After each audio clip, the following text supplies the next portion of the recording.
Video Games Awards is a few days away at this point, and it goes without saying that we are definitely see Requiem in some fashion. At the Video Game Awards, it seems when there's an announcement for Resident Evil, if it hasn't released yet, it's going to be the Video Game Awards. Think about Resident Evil 2.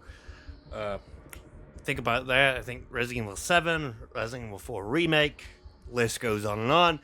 Capcom will use their time to put their best foot forward. And Requiem has been kept very close to the chest. I guess they don't want to leak like what happened with Village happened. They want this to be perfect. This is the 30th anniversary. They want Resident Evil fans to be eating well. What does that mean? I don't know, but we're not really talking about the 30th anniversary. We're talking about what I uh, think on the comments of Requiem's director, who directed Seven, so he understands survival horror.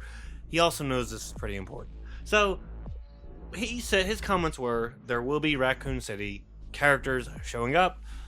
Don't overhype it. Leon with a patch is fake news." Okay, I already like this guy. He's very putting his best foot forward and not putting his foot in his mouth. So that's important. When I think of the Raccoon City survivors, there's three characters that come to mind from Outbreak that I feel like will almost certainly be there. And that is George Hamilton, Mark, and Yoko. Now, Yoko definitely, because her and Alyssa's work uncovering what happened with Raccoon City led to their downfall. So it makes sense that we might see Yoko in some capacity. Mark would be pushing 80, so I don't think we'd see him for very long if he does show up. And then there's the curious case of George. He was a surgeon for Raccoon City Hospital. But the theory was a few months ago that he was the hooded guy. But what if he isn't the hooded guy? What if he was forced to work for this antagonist? You know, what if he was forced to work for the guy? And that kind of has been staring on my mind lately. What if some of these Outbreak characters were kidnapped and tortured and experimented on by George because he was being held against four threatened family that he loved were being threatened, and they would be killed if he didn't work. Maybe, I don't know. But then there's also the main cast of Resident Evil characters that we all know and love. You got Jill Valentine, you got Claire Redfield, you got Leon Kennedy, but the one I don't see get mentioned at all is Sherry Birkin. Now, the two characters that generally suffered the greatest tragedy of Raccoon City are Jill and Sherry. Jill is forever haunted by what happened at Raccoon City. What Nemesis did to her has changed her entire life. She cannot age like everyone else. I still think that's pretty dumb, by the way. And she will, as she ages slowly, she will watch people she cares about die, haunted by the fact that she's going to watch them disappear before her very eyes, and she'll still be here. And then there's, of course, Sherry Birkin. What William did to her has changed the trajectory of her life. If she had been able to be cured, I don't think she would have been taken in by the government. I don't think she would have been experimented on. And that's ultimately what happened to Sherry. The government told Leon, she'll be safe if you voluntarily give your life for us. And he did, thinking that was going to save Sherry. We know that's not what happened. She was experimented on by the government. She was experimented on by Wesker. But that did not stop her from being a good person. She could have very much gone the other direction and be like William and Annette, wanting to have power and control everything. But alongside Albert Wesker's own offspring, she saved the world. Now, we don't really know the set time of when Requiem takes place. It is about 30 years after the events of Raccoon City. Uh, 30 years 30 years since the events, well, about 30 years. So 1998 is 30 years. It could be 2026, 2027, we don't know. Now, from my always understanding, a lot of the mainline titles of Resident Evil take place in the years of release, so maybe it is 2026 when this game takes place. So Sherry would be a lot older in her years. She ever since the events of 6, she's probably being a force for good in the world, leading the next generation, like Leon would. Wouldn't it be great if she's somehow the catalyst that gets the act going? If there is a second character, a lot of people saying it's Leon, for obvious reasons, if you believe the leak. I heard that was actually a fake leak about the Portugal Sony PlayStation releasing. I don't know. We'll know in a few days.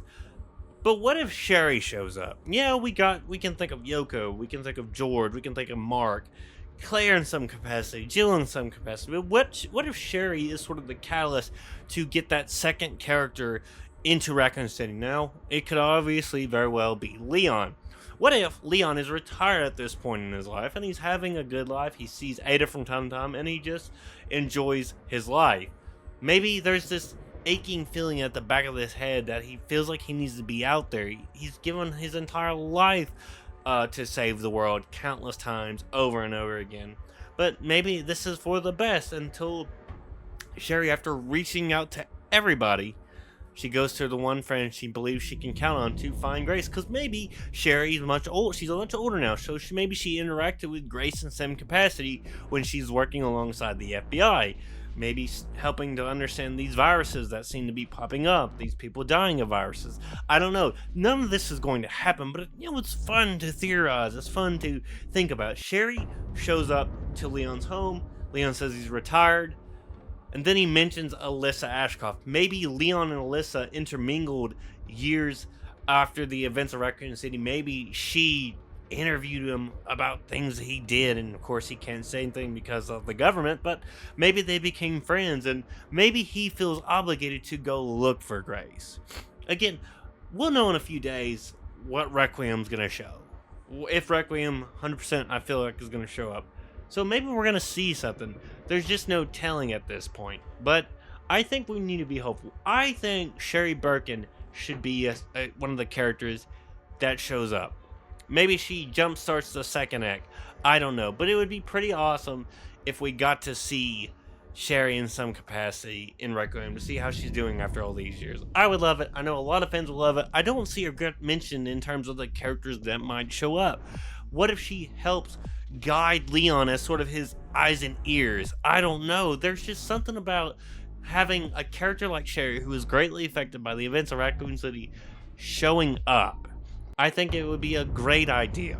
Having Sherry even show up for 5, 10, 15, 20, 30 minutes to jumpstart, if he is in it, to go look for Grace and be one last job, one last mission. I don't know. I just think that'd be a good idea. Seeing how far Sherry's come since the events of 6. What is she doing now? How is she doing? What is she doing as an agent for the government? The DSO, I think it's called. So I would 100% love to see Sherry come back. And I think we can all agree Sherry coming back would be awesome. Even if she doesn't show up, there's still a possibility of a future game where we see Sherry and what she's doing after the events of 6. But what if, this crazy, insane theory, Sherry shows up after Grace disappears. She goes looking for Grace. She reaches out to all these Outbreak characters, can't find nothing. She reaches out to Claire. Claire's like, I can't do that anymore. I've done enough for my life. I want to help people after things have happened, not go looking for it. And maybe Jill, she reaches out to Jill and Chris. Of course, they're trying to restructure the BSAA because of everything that they've done years ago during the events of Village. So they've weeded out the corruption and trying to keep it held tight and together. So she stumbles upon Leon, and Leon's like, sure, I'll go back. I'll go find Grace. I'll help you. And of course that means also Ada in some capacity, maybe. Who knows at this point? It's fun to speculate, but it's a few days away. Let's not overhype it. Let's just get excited for it, and maybe we'll get to see something truly worth the 30 years of Resident Evil. But of course, that's the end of the video, guys. If you love the content, hit that like button. Helps your boy get into the algorithm. Subscribe if you're feeling super generous. But I think if there's a character that needs to show up, it's Sherry. I'd be interested to hear what you guys think. What character would you like to see show up in some capacity? Sherry, Carlos, Barry? Let me know. Let me know. Who would you want to see more than anything else? Doesn't have to be Sherry. Doesn't even have to be Leon to show up in Requiem to see how they're doing after all this time. I know it's got to be one character we haven't seen in years. We haven't seen the RE engine matured and older, but I don't know. Let's hear it out, guys. Let me know down below. And as always, internet, I love you all. I'll see you all in the next one. take it easy.